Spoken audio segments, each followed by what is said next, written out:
ગુજરાતના પ્રવાસે પધારેલા વડાપ્રધાન નરેન્દ્રભાઈ મોદીનું અમદાવાદ એરપોર્ટ પર ઉષ્માસભર સ્વાગત કરતા રાજ્યપાલ શ્રી, મુખ્યમંત્રી શ્રી અને નાયબ મુખ્યમંત્રી શ્રી નરેન્દ્ર મોદી ગુજરાતની એક દિવસીય મુલાકાતે પધાર્યા હતા.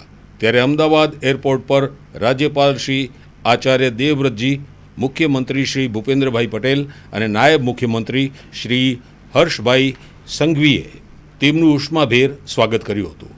આ પ્રસંગે ભાજપ પ્રદેશ અધ્યક્ષ શ્રી જગદીશ વિશ્વકર્મા, કૃષિ મંત્રી શ્રી જીતુભાઈ વાઘાણી, આરોગ્ય રાજ્યમંત્રી શ્રી પ્રફુલ્લ પાનસેરિયા, મુખ્ય સચિવ શ્રી M.K.